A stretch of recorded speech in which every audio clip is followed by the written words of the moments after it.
अकोला जिल्ह्यातील मूर्तिजापूरमध्ये महावितरणच्या ढिसाळ कारभाराविरोधात नागरिकांचा संताप अखेर रस्त्यावर उतरलाय। शहरातील पुंडलिक नगर आणि सिरसो परिसरात तब्बल 24 तासांपासून वीज पुरवठा खंडित असल्यामुळे संतप्त नागरिकांनी थेट मध्यरात्री महावितरणच्या कार्यालयावर धडक मोर्चा काढला। पावसाळ्याचे दिवस, त्यातच अंधार आणि पिण्याच्या पाण्याची समस्या यामुळे त्रस्त झालेल्या नागरिकांनी महावितरण कार्यालयासमोर जोरदार घोषणाबाजी केली आहे। वारंवार तक्रारी करूनही अधिकारी दखल घेत नसल्याचा आरोप नागरिकांनी केला असून वीज बिल वसुलीत तत्परता दाखवणारं महावितरण हक्काची वीज देण्यात मात्र अपयशी ठरल्याने नागरिकांमध्ये तीव्र संताप पाहायला मिळतोय। मी भूषण ढोरे, मी पुंडलिक नगरचा रहिवासी आहे। मी पूजा मॅडमला हमेशा फोन लावतो। आजही मी पूजा मॅडमला फोन लावला। पूजा मॅडमने मला रिस्पॉन्स दिला की बा येतो, आम्ही करतो। पण तिथे येऊन काहीच नाही। पूजा मॅडम आले नाही, कोणीच आले नाही। देव साहेबांना कोणीच नाही आले। आले आणि वापस गेले। त्यानं काय फक्त त्यानं आम्हाला सांगितलं की झाड पडलं, झाडगीड काहीच पडलं नाही, फक्त झाडाची एक डांग लटकली आणि आळी पडली त्याच्यात। आणि ते आम्हाला म्हणते की झाड पडलं। आणि त्याच्यानंतर ते येऊन वापस गेले। सगळेजण वापस गेले। आम्ही त्याला फोन लावला, फोन नाही उचललेला। पूर्ण डिपार्टमेंट एकही फोन नाही उचलून सगळ्याचे फोन लावले आम्ही। आणि एक तर ते पूजा मॅडम लेडीज असल्यामुळे आम्ही त्याला जास्त फोनही लावू शकत नाही। इथं आलो तर गेट बंद आहे। आता आम्ही करावं तर कोणाला भेटावं? आता पोलीसवाल्याच्या गाडी पाठवल्या की बा हे जास्त तिथं म्हणजे बा काही लोक आक्रमक झाले म्हणून तिथं पोलीसवाल्याच्या गाडी पाठवल्या। आम्ही काही क्रिमिनल थोडी आहोत की आम्ही तर लाईन साठी चालू करू राहिलो ना, सगळ्यांना फोन लावून राहिलो। इथं येऊन आता इथं पण पोलीसवाल्याची गाडी पाठवली त्यानं। तर आमचा बिझनेस पण तिकडेच आहे, त्यामुळे लाईट वर गेली तर प्रॉब्लेम होते सगळा। शेतीचे पंप आहे, समजा तिकडे गरीब मजूर वर्ग आहे सगळे, त्याच्यामुळे विचू काढ काही भीती असते, सगळ्या गोष्टी असते। हा काल रात्री पण लाईट गेली होती, आज पण लाईट गेली। ते नेहमी कसं आहे, आता फोन लावले आम्ही सगळ्यांना, तर ते लोक हेच म्हणते बाबा उद्या सकाळी येऊन दे, उद्या सकाळी रात्री अंधार झोपावं का मजुरांना, गरीब लोकांना सांगा। कष्ट कधी काही झालं समजा तर मग काय करणार? हा बिलाईट थांबते काही लोक, डायरेक्ट लाईन कट उरली यायची। मजूर वर्ग कसा बिल भरणार हो? भरू शकते एक 15 दिवस लेट भरू शकते तो, असं थोडी असते का? येणं थोडंसं हे केलं पाहिजे। आता ह्या रात्री आता तिथं काहीच झालं नाही, झाड कटलं, झाड कटलंच नाही, झाड पडलंय म्हणे खाली, काहीच झालेलं नाही तिथं, फक्त ताराला चिटकलेला आहे। याचं काम काय आहे? याची ड्युटी 24 तास आहे, याचं काय काम आहे? येऊन ते तेवढं क्लिअर करून देणं।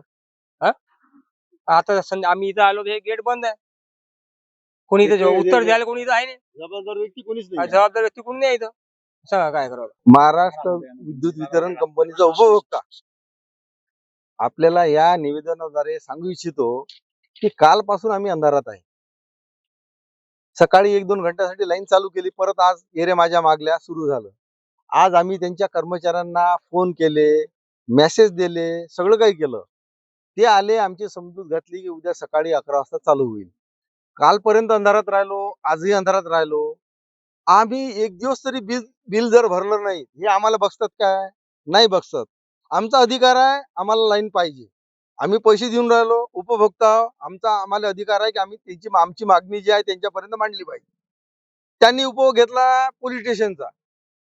पोलीस लोक आले, म्हटलं तुम्ही चढता लाईनवर, तुम्ही देता आमची लाईन करून चालू। त्यावेळेस काही नाही झालं तर आम्ही एमएससीबीच्या गेटवर आलो। एमएससीबीचं गेट सध्या बंद आहे आणि एकही कर्मचारी, एकही अधिकारी इथं हजर नाही आहे। आमचा वाली कोण? आज जर आम्ही कायदा सुव्यवस्था हातात घेतली, तुम्ही उद्या आम्हाला कोणत्याही परिस्थितीत आम्हाला अंदर टाकणार। आमचं म्हणणं एकच आहे, आमच्या भरोशावर एमएससीबी आहे, आमच्या भरोशावर एमएससीबी आहे। आम्ही पैसे भरतो महिन्याच्या महिन्या, म्हणून तुमचे पेमेंट होऊन राहिले। मग आमचं पेमेंट कोण करील? आम्हाला पाहिजे रात्रीची वीज। ट्री कटिंगचा तुम्ही आम्हाला बदनामी सांगू राहिले की ट्री कटिंग, हे ट्री कटिंग करत असते उन्हाळ्याच्या शेवटी आणि पावसाळ्याच्या सुरुवातीला। पण ते का नाही केली तुम्ही? तो आमचा प्रॉब्लेम नाही आहे, तो तुमचा प्रॉब्लेम आहे। आणि तुमच्याजवळ मनुष्यबळ कमी असेल, तुम्ही बाहेरचं घ्या। मनुष्यबळ कमी असेल, तुम्ही बाहेरचं घ्या। जसे की तुम्ही एमएससीबीतनी लेडीज कर्मचारी दिलेले आहे, लेडीज कर्मचारी पोलवर चढत नाही, ते चढवते भाडोत्री वाहन आले।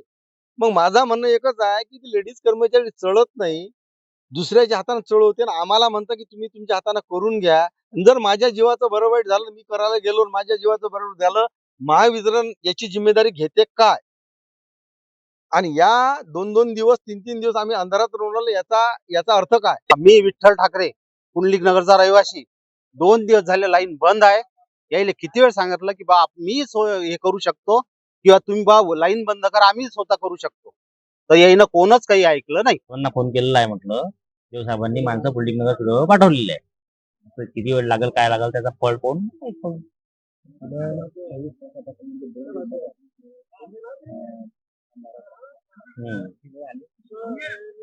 हे तर आपल्याला माहित नाही केव्हापासून बंद आहे. आता तुम्ही इथं आले हे म्हणून माहित पडून राहिलं की हे 24 तास म्हणून राहिले. आम्हाला तसं काही फोन नाही कोणाचाही काही किंवा किती वेळापासून बंद आहे, कारण की आपल्याकडून ते राहीनच नाहीये, ते सिरसवरून आहे. आता जोकासू एसटीपी या अत्याधुनिक जॅपनीज तंत्रज्ञानाने सुसज्ज, quick installation, energy efficient, noiseless blowers, low maintenance या आणि अशा वैशिष्ट्यांनी परिपूर्ण जोकासू एसटीपी तंत्रज्ञान प्रकल्प उभारणीपासून ते विक्री पश्चात समाधानकारक सेवा देणारी, भारताबरोबरच परदेशात देखील प्रकल्पांची यशस्वी उभारणी करणारी company Deccan water treatment private limited.